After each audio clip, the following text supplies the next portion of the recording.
Welcome back to Flick Favorites. I'm going to explain a crime, thriller, mystery film from 2017, titled, Crooked House. Spoilers ahead. Enjoy the content. Aristotle, a wealthy man, dies at the beginning of the narrative. Aristide, who was 85 years old, allegedly passed away when eye drops rather than insulin were put into him. Some refer to it as an accident, while others refer to it as murder. Aristide was an extremely wealthy man with a penchant for dominating people.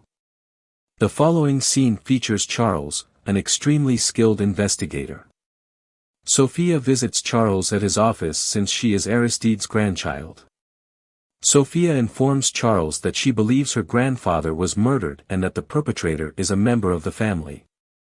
To find out the truth, she wants to employ Charles.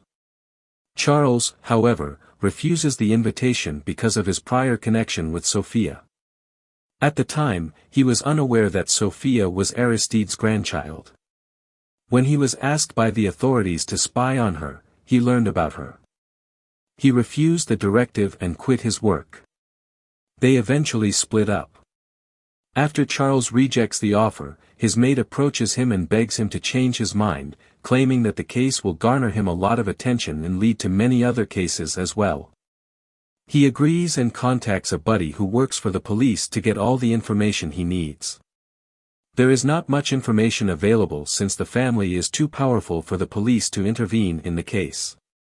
In order to search the residence, the police were unable to get a warrant.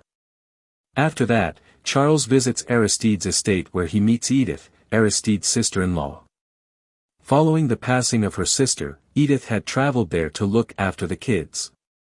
She and Aristide were genuinely incompatible, therefore they were never able to get along. Charles then meets Josephine, Sophia's younger sister. She is young but very smart, and she has a tendency of listening in on others and writing down what she hears in her journal. Additionally, she has a treehouse from which she monitors everyone. She goes by the name Sherlock Holmes. Charles then visits Aristide's office, where he was discovered dead. Charles is informed by Sophia that Aristide has never liked anybody else in the family save her. Charles finds the eye drops and insulin in the bathroom at this point. Aristide gave himself an injection of eye drops that had been placed in the insulin container. Charles then launches the inquiry. Magda, Sophia's haughty mother, is the first person he questions. She is a failure as an actor, and her husband Philip, a failure as a playwright, created a play for Magda, but Aristide refused to finance their production. Then Charles approaches the incredibly impolite Philip. The man's background is not good. 3 years ago, he lost all of his money in a poker game. Charles first meets Clemency, the spouse of Roger, Aristide's second son. She is an excellent lecturer and studies plants. When Roger eventually arrives, he becomes quite agitated. He claims that Brenda, his father's second wife, is responsible for his death. Brenda, a gold digger, is a lot younger than Aristide. Additionally, Roger is a failure as a businessman and consistently makes mistakes. Charles also gets to know Mr. Brown, Philip's children's tutor. Brenda, Aristide's second wife, is the last person Charles encounters. Before she married Aristide, she was a dancer. Brenda administered the last insulin shot, leading everyone to believe that Brenda killed her ex-husband for his money and poisoned the insulin with eye drops. Brenda disputes every one of these charges. When Charles next encounters Mr. Brown, he learns that while he was present when Aristide passed away, he witnessed Roger and Philip see their father at various times. He continues by saying that they had a disagreement with their father as a pair. Aristide refused Philip's script without even reading it this time, while Roger was there to ask his father for money after suffering another business loss. Then Charles returns home, where Sophia is waiting for him. They spend some quality time together after she takes him out. Charles encounters Aristide's attorney in the following scene, who informs him that Aristide has a will that he had signed in public. However, a closer glance reveals that the will is unsigned. Without the signature, Brenda is legally entitled to all of Mr. Aristide's possessions. Charles then claims that he killed his father because Roger refused to give him the money for his company when he goes to Roger's office. Then Roger hands him a $2 million check that Aristide has signed. He is informed by Roger that his father gave him the cash that very evening. Then he claims that Clemency, his wife, is tired of everything at the estate. She didn't want to take money from his father and stay there, all she wanted to do was go. Roger rips the check in half before telling Charles all of this. Charles is certain after hearing this tale that Clemency killed Mr. Aristide because she was fed up with his dominance. Charles then sees Josephine at the house once again. Brenda and Mr. Brown are having an affair, she informs him. Charles then meets Sophia, who tells him that she was already aware of the will not being signed by her grandfather.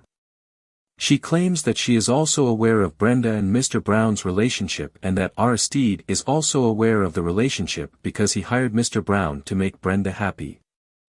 Sophia then offers to let Charles stay the night after he departs, but his car won't start. In front of Charles, everyone at the dinner table teases and blames one another. He then makes his way to the treehouse, where he spots Brenda and Mr. Brown. When he exits the treehouse, many dogs begin to bark at him. Charles has several wounds on his body the next day. Charles then receives word from the mechanic that the automobile has been fixed. Charles himself pretended that his car broke down, because he wanted to stay and analyze everything with his own eyes. The following scene features a different attorney who claims to possess a will made by Aristide and that he even signed it. He asserts that Sophia is the sole beneficiary of Mr. Aristide's estate under the terms of this will. Charles is also there as the attorney discusses the second will in detail. When he gets a call, he immediately runs to the mansion. He learns that Josephine was hurt severely when she fell from the treehouse when someone cut the rope. The attorney then makes his way to the estate and reads the will aloud to everyone there. Everyone becomes furious, but Clemency claims she doesn't care because she was going to leave anyhow. Roger and Clemency congratulate Sophia and get out of there. Sophia claims that she already knew about the second will as well, but she believed that Aristide loved to toy with people, so she felt it may have been a joke, which is why she kept quiet about the will earlier. This has led Charles to believe that Sophia herself may also be a suspect. She becomes enraged with Charles after realizing he is doubting her. At this point, he enters Mr. Brown's chamber and discovers a cutter that is more than adequate of severing the treehouse's rope.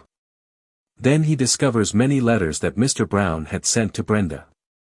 All of this leads them to think that Brenda and Brown have killed Aristide, and Josephine knew about this, so they tried to kill her as well. Still not happy with the verdict, Charles believes there is a flaw and Brenda and Brown are not the murderers. They are not very intelligent, and it's probable that one or both of them is setting them up. The hot chocolate Josephine's nanny made for her is how Charles learns the nanny at the house is deceased. Josephine received the hot chocolate from Sophia, but she refrained from giving it to the young child. Charles is once more led to believe Sophia is the murderer by this. Charles then presses Josephine for more details about her knowledge that everyone is out to get her, but Josephine remains silent. She then says that she has not been able to find her diary ever since she got back from the hospital. When Edith arrives, she informs Charles that she has questioned the little girls enough. Josephine is then taken for ice cream by her. After some time, a doctor arrives and examines the dead corpse of the nanny. After learning that she had been administered cyanide, Charles recalls that Edith is the only one in the home with cyanide. Then he visits Edith's house and discovers cyanide there. The diary is then discovered in the limestone. Charles then encounters Sophia as he sprints toward his car. When he inquires about Josephine, she replies that Lady Edith has just taken her out. The two then leave to find Lady Edith's automobile while Charles is accompanied by Sophia. He then gives the diary to Sophia, and asks her to read it out loud. She quotes Josephine as saying, "I'm really bored in this house, something interesting should happen in the house. I've always wanted to be a belly dancer, but Aristide told me I'm not pretty enough to be a belly dancer. She has also stated that Aristide would be punished since she is upset with him, which is why she substituted eye drops for insulin and Aristide died. Josephine has also stated that the nanny greatly irritates her since she is constantly watching her and has access to a lot of information. This is the rationale for Josephine's decision to poison the nanny by adding cyanide to the hot chocolate. She knew that the nanny would drink the leftovers. Sophia continues, stating that Brenda and Mr. Brown's penmanship were duplicated by Josephine. She is the one who cut the treehouse's rope to make herself appear to be the victim. She is the one who placed the knife in Mr. Brown's chamber and is also responsible for framing Brenda and Mr. Brown. Since Lady Edith has read the entire journal, she is now fully aware of all aspects of the little child. She leaves a letter in Charles's car claiming responsibility for the murder. Because she does not want Josephine to go to jail and she cannot leave the criminally inclined daughter out in the world, she now plots to have herself and Josephine assassinated.